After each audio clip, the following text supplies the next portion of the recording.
देवदार की घनी और अनोखी पहाड़ों में, जहाँ की हवाओं में चंदन की महक और पक्षियों की चहचहाहट हुआ करती थी, आज वहाँ मौत का सन्नाटा छाया हुआ था। गांव के बीचों बीच बहने वाली गंगा जमुनी नदी की आवाज, जो कभी लोरी जैसी लगती थी, आज एक शोक गीत जैसी सुनाई दे रही थी। सीता अपनी झोंपड़ी के बाहर बैठी लकड़ियां जला रही थी। धुआं उसकी आंखों में चुभ रहा था, लेकिन उसके दिल में लगी आग उससे कहीं ज्यादा तेज थी। उसकी सामने मिट्टी की हांडी में जड़ी बूटियां उबल रही थी। ये कैसी आग है जो देवताल के बच्चों को झुलसा रही है? लाल बुखार नाम ही कितना डरावना है, जिसको छूता है उसे राख कर देता है। हे नदी माँ, तू क्यों चुप है? तेरी लहरों में वो जीवन कहाँ गया? अचानक दूर से एक चीख सुनाई दी। सीता ने मुड़कर देखा। शांता पागलों की तरह दौड़ती हुई उसकी तरफ आ रही थी। सीता, मेरी गुड़िया, मेरी बच्ची को बचा ले। वो तड़प रही है सीता, वो कोयले की तरह दहक रही है। उसकी आंखें पत्थर हो गई हैं, वो मुझे पहचान भी नहीं रही। शांत बहन, हिम्मत मत हारो। ये काढ़ा बस तैयार है। देखना, गुड़िया इसे पीते ही भली चंगी हो जाएगी। सीता, गांव के वैद्य ने हाथ खड़े कर दिए हैं। सेठ बाबू लाल कहता है कि यहाँ कोई श्राप है, कोई पाप है जिसकी सजा हमें मिल रही है। तू ही बता, मैं कहाँ जाऊँ? सीता की आंखों में क्रोध की चमक आ गई। बाबूलाल का नाम सुनते ही उसके माथे पर बल पड़ गई। वो जानती थी कि बाबूलाल इस विपत्ति में अपना ही लाभ ढूंढ रहा है। शांता दीदी, इस अत्याचारी का नाम मत लो। इससे बस अपना कोष भरने से मतलब है, किसी की जान से नहीं। आप गुड़िया के पास जाओ, मैं अभी नदी माँ का संजीवनी अमृत लेकर पहुंचती हूँ। मगर सीता इस बात से अनजान थी कि गांव का बाबूलाल सिर्फ एक लालची साहूकार नहीं था, उसके पीछे एक अंधेरी शक्ति का साया था। बाबूलाल एक तांत्रिक से मिलने गया, काला तांत्रिक भैरव। बाबा, वो लड़की सीता मेरे रास्ते का कांटा बन रही है। उसने अगर शांता की बच्ची को होश में ला दिया, अगर लोग जान गए कि नदी में शिफा है, तो मेरी बोतल पानी की दुकानदारी ठप हो जाएगी। अरे कुछ ऐसा करो कि लोग उसे देखना भी पसंद न करें।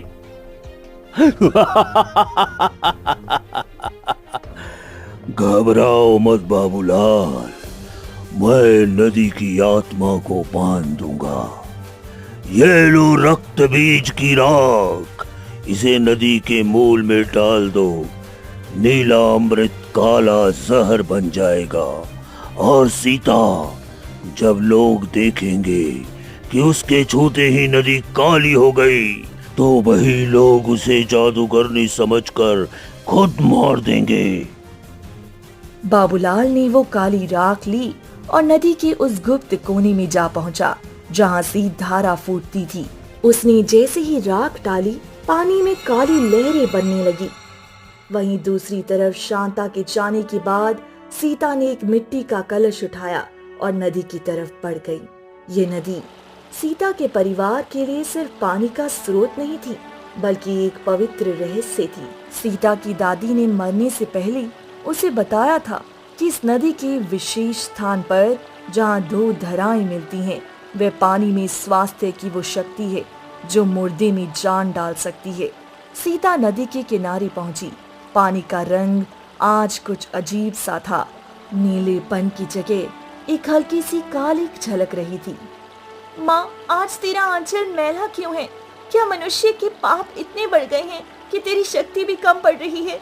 मुझे रास्ता दिखा माँ, मुझे वो प्रकाश दे जो इस अंधेरे को मिटा सके। सीता ने जल्दी से कलश भरा, मगर सामने ही उसकी एक परछाई नजर आई। वो शिवांश था, बाबूलाल का बेटा, लेकिन अपने पिता से बिल्कुल अलग। उसकी आंखों में सीता के लिए प्रेम और चिंता का समंदर था। सीता, तुम यहाँ क्या कर रही हो?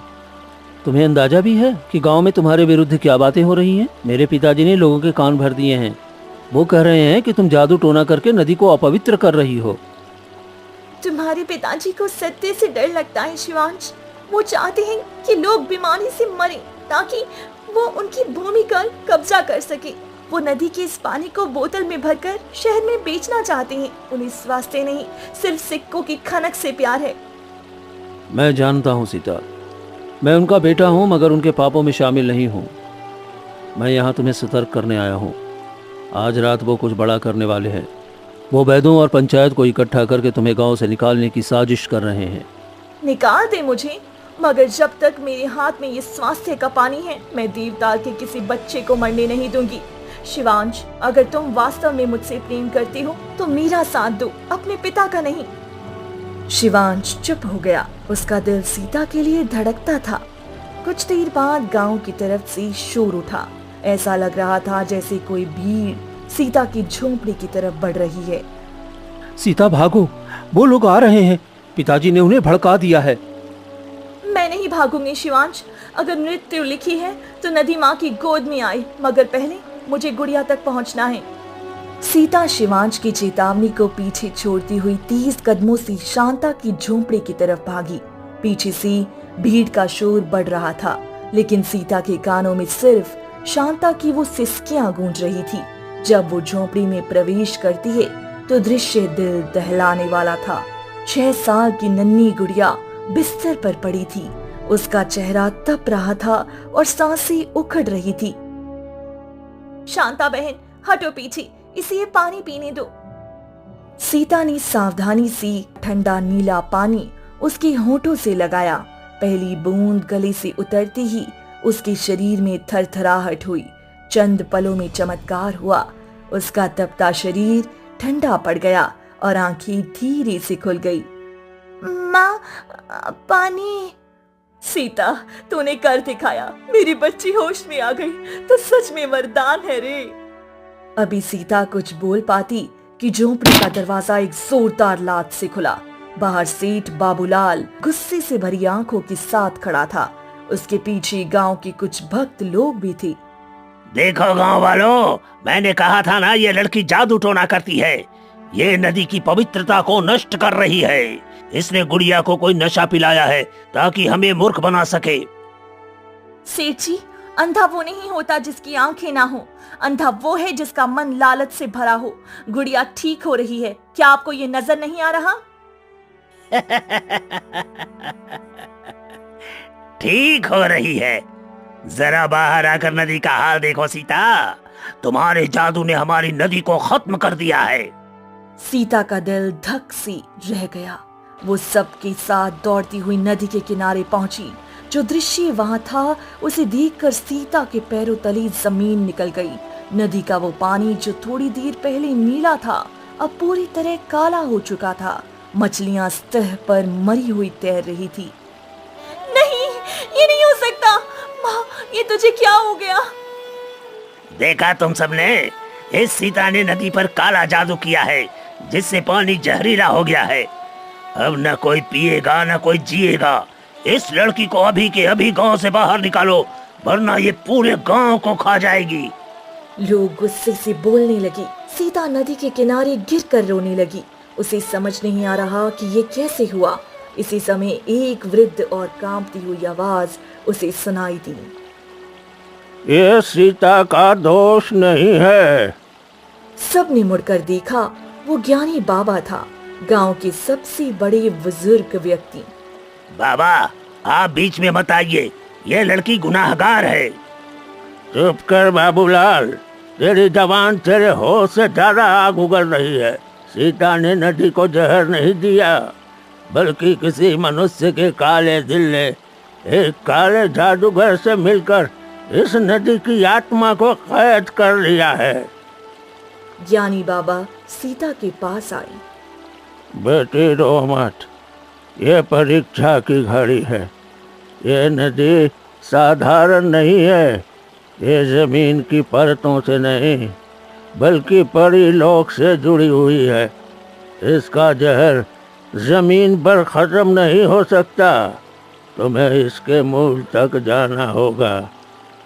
परीलोक? बाबा, मैं वहाँ कैसे जा सकती हूँ? आज रात जब चंद्रमा नदी के काले पानी के ठीक ऊपर होगा तब एक रास्ता खुलेगा। लेकिन याद रखना सीता, वहाँ का रास्ता जितना सुंदर है उससे कहीं ज़्यादा भयानक है।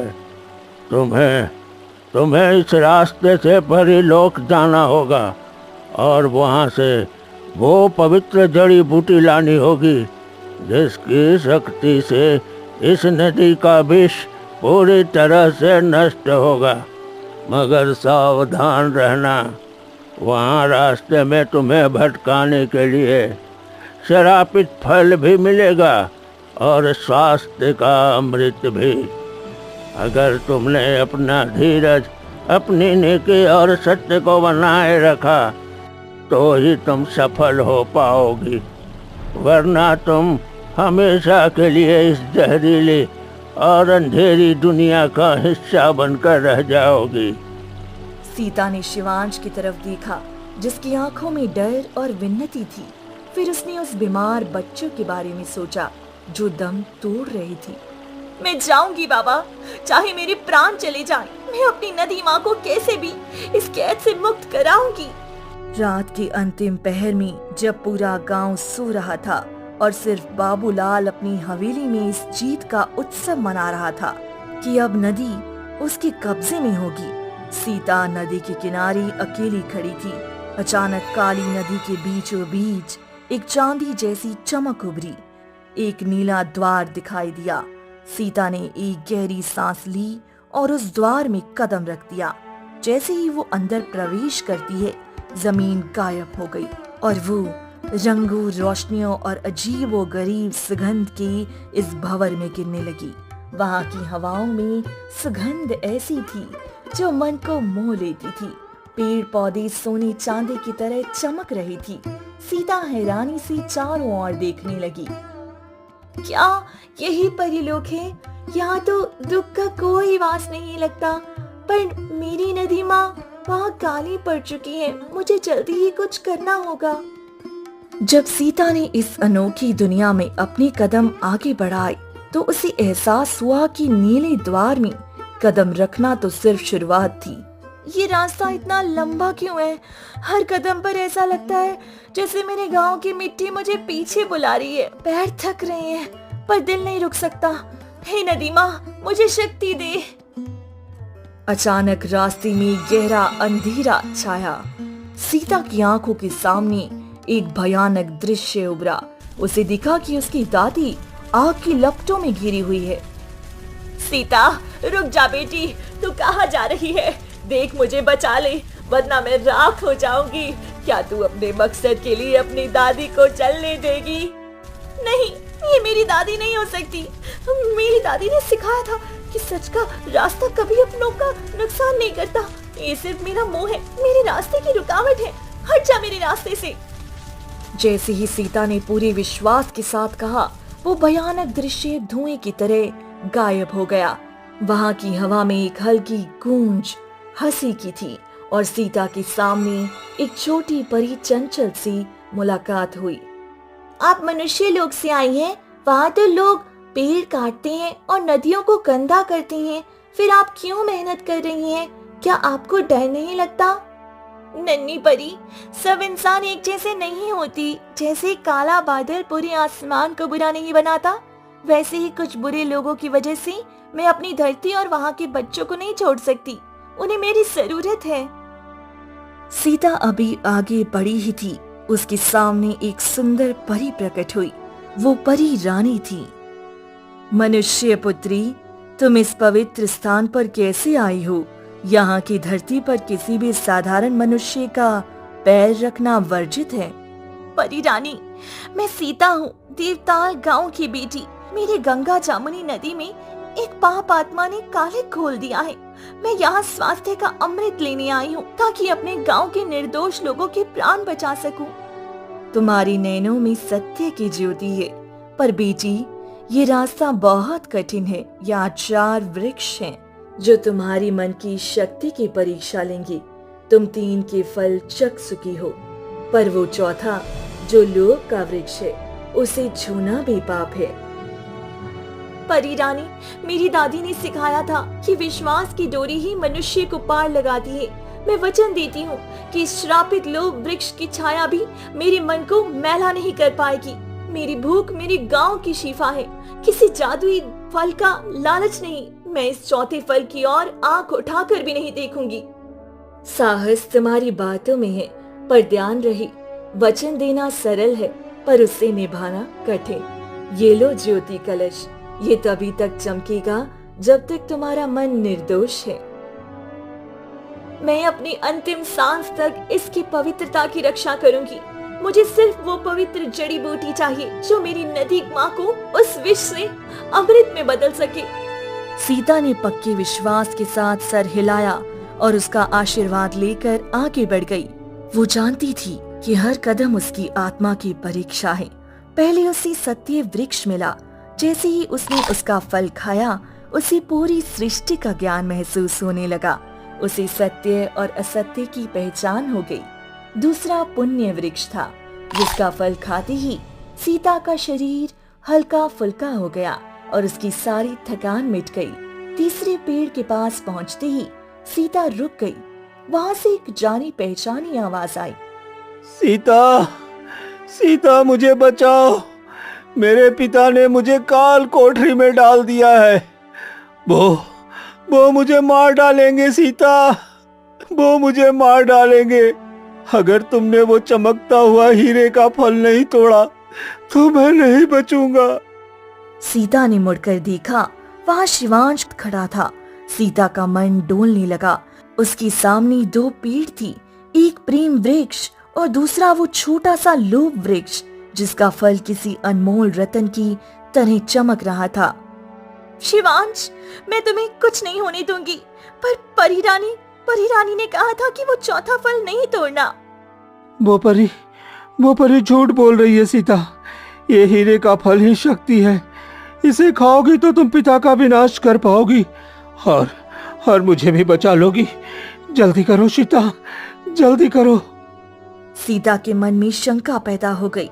उसे लगा कि शायद सच्चे प्रेम के लिए उसे शक्ति की आवश्यकता हो। वो प्रेम के पेड़ को छोड़कर लोभ के पेड़ की तरफ बढ़ी। जैसे ही उसने वो चमकता हुआ फल तोड़ा और उसे चखा, वो सारा सुंदर नजारा एक भयानक सपने में बदल गया। तो हार गई। तूने त्याग के बदले शक्ति को चुना। अब तेरी नदी का जहर कभी नहीं मिटेगा, क्योंकि तुमने खुद अपने मन में लालच का जहर भर लिया है। मैं कितनी मूर्ख थी। मैंने चमक को रोशनी समझ लिया, मगर मेरा पछतावा मेरी शक्ति बनेगी। हे परी रानी, अगर मेरे आंसुओं में सच्चाई है तो मुझे वो सच्चाई दिखाओ, रास्ता दिखाओ, जहां मैं अपने आप को मिटाकर गांव को बचा सकूं। सीता, तूने हमें निराश किया, तूने अपनी श्रद्धा खो दी। अब तो यहाँ से खाली हाथ जाएगी और तेरी नदी हमेशा के लिए शमशान बन जाएगी। सीता जमीन पर गिरकर बिलख बिलख कर रोने लगी। उसे अपनी भूल का एहसास हुआ। उसने शिवांश की झूठी साय के पीछे लगकर अपने पूरी गांव का विश्वास तोड़ दिया। परी रानी उसे धिक्कार कर जाने लगी थी कि सीता ने तड़प कर उन्हें आवाज लगाई। हे माता, मुझसे घोर अपराध हो गया। मैं मोह माया में फंस गई थी, पर मेरे पाप का दंड उन निर्दोष लोगों को मत दे। वो गांव में दम तोड़ रहे हैं। मुझे एक मौका और दे, मैं अपना बलिदान देने को तैयार हूँ। परी रानी की कठोर आंखों में ममता की एक किरण चमकी। सीता, टूटा हुआ विश्वास फिर से जोड़ना असंभव होता है, पर अगर तुम इस पिशाच को हरा सको जो शिवांश का रूप धार कर तुमसे छल करने आया है, तो शायद कोई राह निकल आए। पर याद रखना, इसे मारने के लिए तुम्हें अस्त्र नहीं बल्कि अपने निष्काम प्रेम की आहुति देनी होगी। सीता उठ खड़ी हुई। उसका चेहरा अब एक तपस्वी की तरह शांत था। पिशाच राज अपनी असली और भयानक रूप में सामने आया। सीता, अब तो तू हार मान चुकी है। अब ये अमृत मेरा है और तुम्हारी नदी मृत्यु का कुंड बन चुकी है। तुम मेरा कुछ नहीं बिगाड़ सकती। सीता धीरे धीरे उसकी तरफ बढ़ी। उसने अपने गले से वो चांदी का ताबीज उतारा जो उसकी दादी की अंतिम निशानी थी और जिसमें उसके परिवार की सदियों के पुण्य इकट्ठे थी। अगर मेरा प्रेम सच्चा है और मेरी सेवा में कोई स्वार्थ नहीं थी, तो ये ताबीज ही मेरा सबसे बड़ा शस्त्र है। हे पिशाच, मैं तुझसे घृणा नहीं करती, बल्कि तुझ पर दया करती हूँ कि तू कभी प्रेम का अनुभव नहीं कर पाया। सीता ने ताबीज को पिशाच के सीने पर मारा। जैसे ही चांदी का वो टुकड़ा उस काली छाती से टकराया, एक ऐसा प्रकाश पैदा हुआ कि परिलोक जगमगा उठा। पिशाच दर्द से कर्राने लगा। वो सीता के प्रेम की पवित्रता को सह नहीं पाया और धुएं की तरह उड़ गया। परी रानी मुस्कुराई और उन्होंने अपने हाथ से एक सुनहरी बूंद सीता के कलश में डाल दी।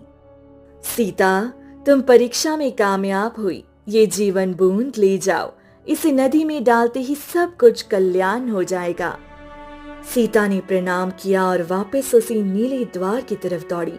बाबूलाल ने लोगों को इकट्ठा कर लिया था और सीता की झोपड़ी को आग लगाने ही वाला था। वह डायन भाग गई। अब इसकी झोपड़ी को राख कर दो ताकि इसका जादू हमेशा के लिए खत्म हो जाए। शिवांश चिल्ला रहा था। रुक जाओ, सीता वापस आएगी, वो हमें बचाएगी। ठीक उसी पल नदी की काली पानी में एक धमाका हुआ और सीता बाहर निकली। उसके हाथ में सुनहरी कलश चमक रहा था। बाबूलाल के हाथ से मशाल गिर गई। ठहर जाओ बाबूलाल, तुम्हारी पाप का घड़ा अब भर चुका है। नदी के किनारे खड़ी गांव वाले थर थर कांप रही थी। एक तरफ सीता थी जिसके चेहरे पर चमक थी और दूसरी तरफ बाबूलाल का क्रोध जो ज्वालामुखी की तरह फट रहा था। देखो गांव वालों, ये लड़की पाताल से कोई अशुद्ध शक्ति लेकर आई है। इसके हाथ में जो सुनहरी कलश है, ये हमें भस्म कर देगा। इसे रोको। सीता ने बाबूलाल की बातों पर ध्यान नहीं दिया। उसकी नजर सिर्फ उस काली नदी पर थी जो सिसक रही थी। उसने सुनहरी कलश को दोनों हाथों से उठाया और आकाश की तरफ देखकर प्रार्थना की। हे ऊपर वाले, अगर मेरी भक्ति में सच्चाई है और मेरा मन निष्काम है, तो इस जीवन बूंद को वो शक्ति दे कि ये इस विष को अमृत में बदल दे। देवताल की माता को काली माया से मुक्त कर। सीता ने कलश चुकाया और सुनहरी बूंद नदी में गिरा दी। पल भर के लिए सब कुछ थम गया। पानी साफ हुआ और कमल के फूलों जैसी खुशबू आई और नदी का शोर मीठे संगीत की तरह सुनाई दिया। अरे देखो देखो, नदी माता फिर से मुस्कुरा रही है। सीता ने हमें बचा लिया।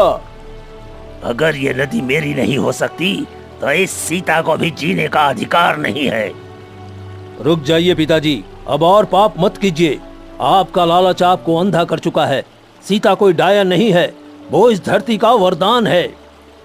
तो मेरा बेटा होकर इस लड़की का साथ दे रहा है। हट जा मेरे रास्ते से। आपका शत्रु मैं नहीं, आपका अपना अहंकार है। आप जिस दौलत के लिए ये सब कर रही हैं, वो मिट्टी है प्रेम के आगे। आपने नदी में जहर घोला, पर कुदरत का न्याय देखो, वही पानी आपका साक्षी बनेगा। अचानक नदी का पानी एक शक्तिशाली लहर की सूरत में ऊंचा उठा और बाबूलाल को अपनी घेरे में ले लिया। बाबूलाल जान बचाने के लिए हाथ पांव मारने लगा, मगर नदी उसे गर्क नहीं कर रही थी, बल्कि उसे उसके पापों की सजा दे रही थी। जब लहर वापस गई तो बाबूलाल जमीन पर पड़ा हाँफ रहा था।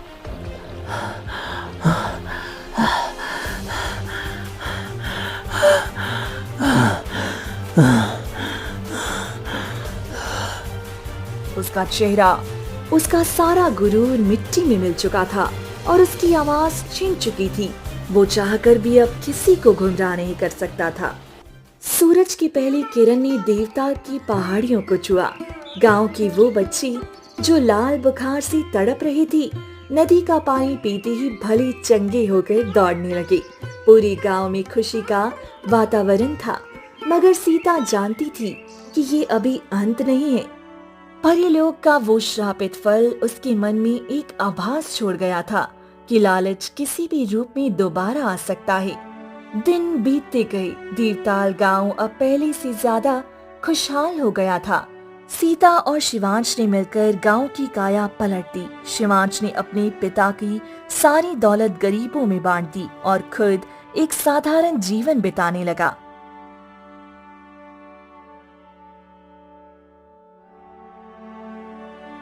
एक शाम सीता नदी के किनारे अकेली बैठी थी कि उस पानी की लहरों में एक परछाई नजर आई। वो परी रानी थी। माता, आप यहाँ? क्या कोई नया संकट आने वाला है? नहीं सीता, मैं तुम्हें ये बताने आई हूँ कि तुमने परीक्षा तो पार कर ली, पर इस नदी की शक्ति को बनाए रखने के लिए तुम्हें एक बड़ा त्याग करना होगा। कैसा त्याग माता? ये नदी अब सिर्फ पानी नहीं है, ये परिलोक और मनुष्य लोक के बीच का पुल है। इसकी पवित्रता तभी तक रहेगी जब तक इसका रक्षक अविवाहित रहे और अपना पूरा जीवन इसकी सेवा में अर्पण कर दे। सीता का दिल धक से रह गया। उसने शिवांश की तरफ देखा जो दूर खड़ा उसे देख रहा था और मुस्कुरा रहा था। शिवांश के साथ घर बसाने का सपना उसकी आंखों में सजा हुआ था। ये उसके लिए अब तक की सबसे कठिन परीक्षा थी। बताओ सीता, क्या तुम अपने प्रेम का बलिदान दे पाओगी? अगर तुमने विवाह किया तो नदी की शिफा खत्म हो जाएगी और गांव पर फिर से मुसीबत आ सकती है। सीता की आंखों में आंसू आ गए, पर उसने हिम्मत नहीं हारी। उसने शिवांश को अपने पास बुलाया और उसे सब बता दिया। सीता, अगर तुम्हारा त्याग इस गांव की हरियाली है तो मैं भी तुम्हारे इस निर्णय में तुम्हारे साथ हूँ। मैं तुमसे विवाह न सही, पर तुम्हारी सेवा में तुम्हारा साथ तो दे सकता हूँ। हम अधिकार के लिए नहीं बल्कि कर्तव्य के लिए जिएंगे।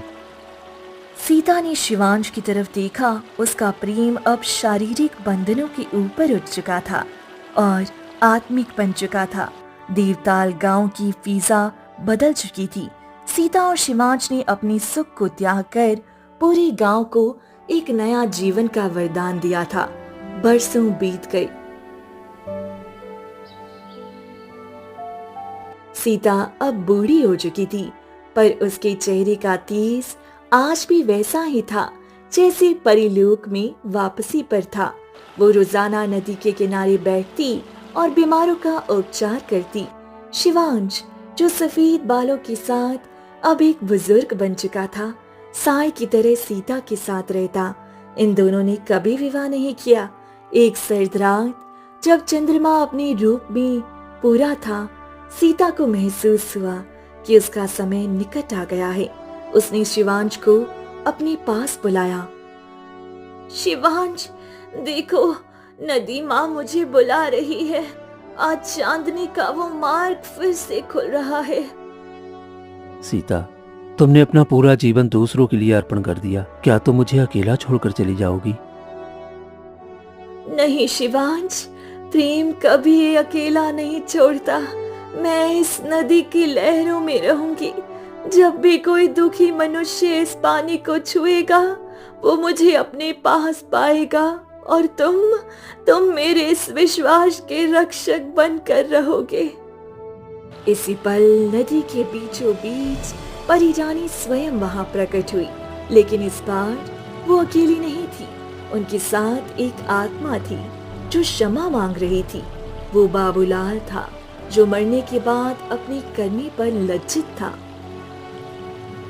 सीता, तुम्हारी तपस्या पूर्ण हुई। तुमने श्रापित फल चक्कर जो भूल की थी, अपने त्याग से उसे मिटा दिया। अब तुम्हारे लिए परिलोक के द्वार हमेशा के लिए खुले हैं। सीता आहिस्ता से उठी। उसका शरीर अब बूढ़ा नहीं लग रहा था, बल्कि वो फिर से उसी युवा और सुंदर सीता में बदल गई जो पहली बार वहां गई थी। उसने आखिरी बार शिवांश की तरफ देखा। शिवांश, ये चांदी का तावीज अब तुम्हारे पास रहेगा। ये तुम्हें सिर्फ धातु का टुकड़ा लग रहा है, लेकिन नहीं, ये देवताल की आशा है। इसे संभाल कर रखना। शिवांश ने कांपते हाथों से ताबीज लिया। सीता नदी के पानी पर ऐसे चलने लगी जैसे वो जमीन हो। जब वो द्वार के पास पहुंची तो उसने मुड़कर पूरे गांव को देखा जो अब सो रहा था। उसने अपना हाथ उठाकर आशीर्वाद दिया और रोशनी के उस भवन में समा गई। अगली सुबह जब शिवांश निकला तो गांव वालों ने देखा कि नदी का पानी पहले से कहीं ज्यादा चमक रहा था। शिवांश नदी के किनारे खामोश बैठा था। उसके चेहरे पर दुख नहीं बल्कि एक अजीब शांति थी। बरसों बाद भी जब कोई यात्री देवताल से गुजरता है तो उसे नदी की लहरों में एक मीठी आवाज सुनाई देती है जो कहती है, लालच विष है और त्याग ही असली सीफा है।